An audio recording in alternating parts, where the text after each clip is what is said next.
que eu querendo te falar é sobre o que a gente já conversou uma vez sobre a perspectiva aristotélica do homem como sendo fazedor. Uma das dimensões do homem é aquele homem não como ator, que a gente fala sobre o bem e o mal e a moral, não, nada disso. E vai ter um exemplo que eu vou usar ali que vai tentar entrar pro ramo da moral, mas você esqueça aquele exemplo. Quer dizer, pelo menos esquecer essa perspectiva do homem. O homem como conhecedor e o homem como fazedor. Essa parte é do homem como fazedor. Eu lembro que uma vez você já até me gravou um áudio falando sobre isso, colocando uma perspectiva pela qual o Aristóteles analisaria a obra do Robinson Crusoe, né? Eu lembro, você já me gravou isso. Mas por que eu tô te gravando isso de novo? Eu sei que você já sabe esse assunto, mas porque eu sei que você tá estudando Trivium. E aí tem um negócio muito legal que vai unir essas duas perspectivas. A primeira é a seguinte: o homem como fazedor é o homem como artífice, o homem que transforma pela sua humanidade a natureza em arte. E a natureza, quando eu falo natureza, eu estou falando aquela natureza do que o Hugo de São Vito ele fala sobre a natureza do sublunar. A natureza sublunar é aquela natureza que existe por si mesma, não é aquela natureza como a gente conhece depois que o ser humano já chegou e modificou algumas coisas, não. É aquela natureza que fala como as árvores crescem sozinhas e elas dão sementes, as sementes são levadas pelos pássaros e conseguem transformar em outras árvores, o movimento das areias e tudo mais. Aí eu acho que você já sabe tudo. Aliás, você já me gravou um áudio uma vez de quase 12 ou 13 minutos me falando sobre isso aí. Mas o que eu tô querendo dizer é o seguinte: eu vou utilizar inclusive um dos mesmos exemplos que você utilizou no seu áudio para falar um negócio sobre Trivium agora, que é o seguinte. Um, Quando eu tô falando sobre o homem na natureza, e o homem como fazedor, é um homem que vai mimetizar a natureza, ele vai copiar elementos da natureza, mas ele vai utilizar a técnica dele. Aí você lembra que técnica é arte, beleza? Técnica é arte. Então vamos lá, vou dar os três exemplos do mesmo que você usou. O primeiro exemplo, um homem tá fumando um cigarro, joga o cigarro numa floresta e a floresta pega fogo. O segundo exemplo, um raio cai na floresta e a floresta pega fogo.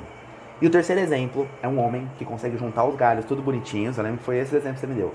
Os galhos todos bonitinhos, coloca a pedrinha em volta, faz uma fogueira.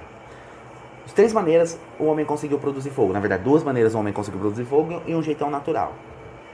Daí, qual a diferença entre esses homens no nível artístico, no nível de arte? Olha que legal. A diferença é a intenção. No primeiro, o homem não executou a sua humanidade, que seria ter a intenção, que seria pensar, mentalizar o que ele faria antes de fazê-lo de fato. Então ele só jogou o cigarro lá e por aleatoriedade aquilo aconteceu. Assim como aconteceu no raio, ou seja, o homem foi basicamente natural. Ele não executou a sua humanidade, que é a sua capacidade de fugir dessa naturalidade. Essa é a humanidade do homem, fugir dessa animalidade dele. Da animalidade prescrita em todos os outros animais, defendendo aí o que o Aristóteles falava em De Anima, né? Que ele falava no Tratado da Alma, que todos os homens têm uma alma parecida com a dos animais, só que ele consegue exercer em si características diferentes. Então, são características superiores, que é características de pensar e refletir futuramente, e inclusive fazer contradições com o passado para ver, contradições não, comparações com o passado para ver se o futuro vale a pena, dos atos morais, que seria as almas de segunda ordem. Lembra que uma vez eu até te falei sobre o Hugo de São Vito, quando ele separa as almas em primeira ordem, primeira, segunda e terceira ordem? Então beleza. Aí olha que legal. Já quando o homem ele age do tipo de jogar uma quimba de cigarro lá e aí pegar todo o fogo, ele tá agindo naturalmente, ele tá agindo como se fosse um raio mesmo, não teve intenção nenhuma. O raio simplesmente cai lá e por aleatoriedade o negócio começa a pegar fogo, lá também. No primeiro caso, no caso do homem que só joga uma quimba de cigarro. No terceiro caso, o homem ele já exerce a sua capacidade de artífice. Ele sabe que a natureza ela ensina para ele como ter fogo por contemplação. Ele aprende aquilo ali pela ciência mecânica e a ciência. A primeira ciência é a ciência da contemplação, que é a ciência poética. Depois ele aprende pela ciência mecânica. Ele transforma aquilo lá em ciência mecânica, né? E a partir do momento que ele aprende, ele vai imprimir algo que estava na mente dele.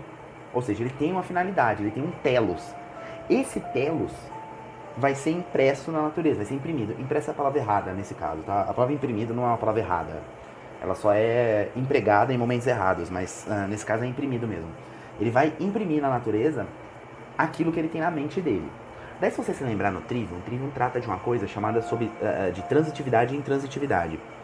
A transitividade é a passagem da ciência para a arte. Olha que legal, olha que legal.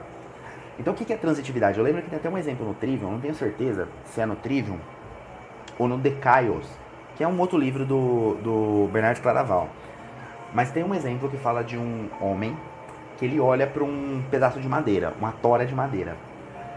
E na cabeça dele, na mente dele, ou seja, em ciência, defendendo o que Aristóteles chamava como ciência, que você sabe que no Trivium o que Aristóteles chama sobre ciência, e até para o próprio Aristóteles é basicamente o que hoje a gente chama como consciência ou então autoconsciência. E esse homem, ele visualiza mentalmente que ele consegue esculpir um cavalo naquela tora de madeira. A partir daí, ele vai usar a transitividade, ou seja, a passagem desse pensamento dele para ato no trabalhar. Até que ele agora consiga conformar aquele pedaço de madeira numa estrutura que ele viu antes mentalmente. E isso é técnica, é arte, é RNE. RNE pode ser tanto arte quanto técnica. Então o homem, ele foi um artífice porque ele criou ali uma artificialidade. Utilizando a sua mente e as suas técnicas, ele criou uma artificialidade. Legal. Na onde que isso se coaduna com o estudo daquilo do Aristóteles? Olha que legal. Quando a gente pensa no homem que ele não exerceu a sua natureza humana, é porque faltou a ele transitividade. Certo? Aquilo lá transitou, faltou para ele a transitividade. Mesmo que essa transitividade seja basicamente uma transitividade de reunir elementos da natureza e a partir deles criar o fogo. Se você pensa naquele primeiro homem que ele só jogou uma queima de cigarro e aquilo lá pegou fogo, não foi intencional. Se não foi intencional é porque não tinha um telos, não tinha um fim. Ou seja, não tinha propósito. E a ausência do propósito faz que você não tenha ciência. Ter consciência de algo é exatamente atribuir a sua terceira ordem de alma à sua humanidade. Porque você pensa, quando você tem um propósito, você imagina as coisas que você já fez e que podem ser usadas para agora, mas imagina o futuro também. Então se você imagina que jogar alguma coisa vai fazer pegar fogo, você já está tendo um propósito, se você de fato quiser jogar fogo. Então isso já não seria mais artificial, seria natural. Mas como foi sem intenção, então ele agiu basicamente como um raio, que nós não vemos, pelo menos na esfera antropológica, nós não vemos uma intenção, um raio caindo ali fazendo as coisas pegarem fogo. Isso é muito interessante, por quê? Porque o Trivium ele vai tratar disso na linguagem. Enquanto, quando a gente percebe essa parte do Aristóteles que vai falar sobre o homem como fazedor, na parte que ele vai falar sobre a física mesmo, né? Do homem como fazedor, o homem que ele atua de maneira como um artífice, um artesão. Nós estamos trabalhando entre a linguagem que respeita os mesmos modelos da realidade. Então, de certa forma, é uma analogia também.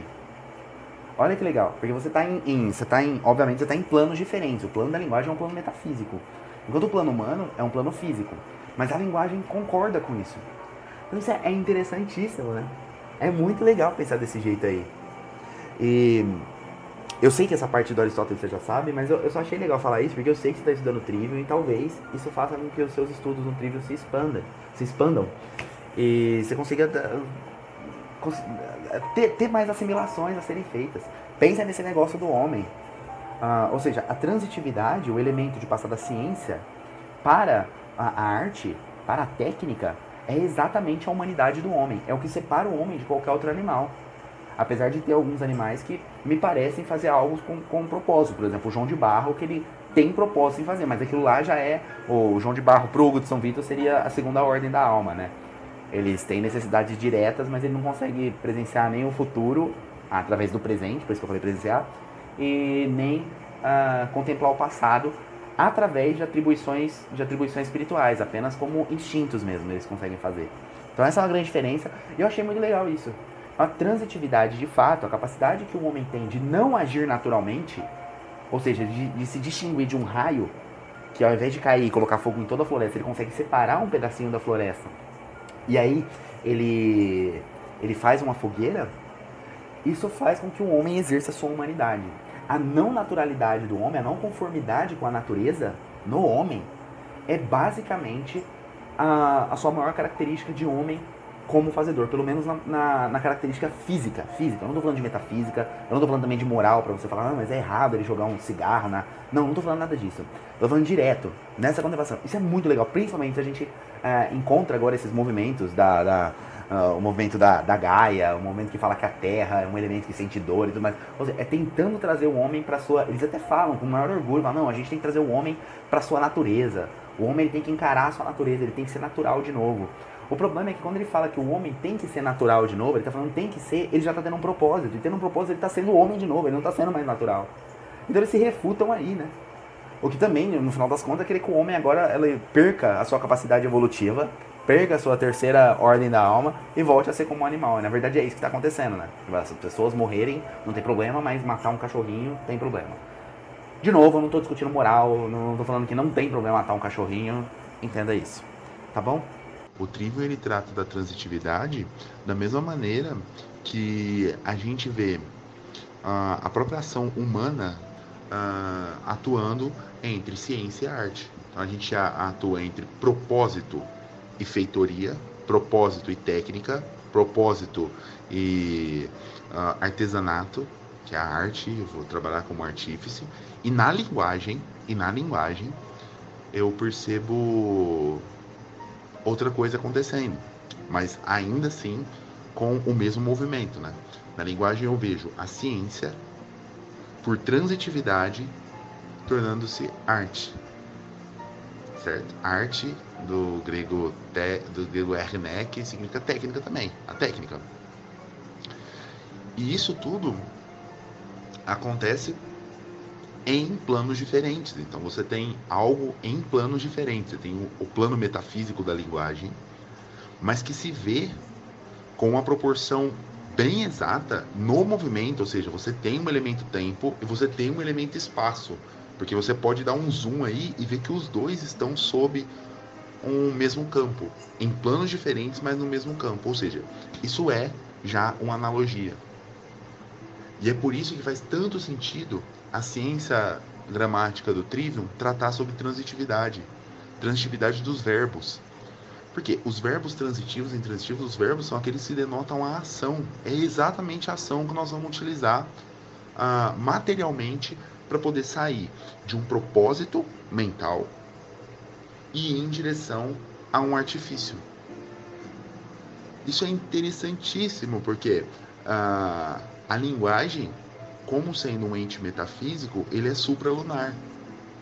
Agora, essa ação humana, e que nos designa como seres humanos mesmo, de fato, e não seres como qualquer outro ser que estão sobre a lateralidade da natureza, eles são sublunares. Então, olha que legal, existe uma analogia direta, essa analogia faz sentido e nos convence também. E ela em si já é uma arte por respeitar o belo, por respeitar que nela existe clareza, essa analogia, nela existe coerência e nela existe ordem. É incrível isso, né?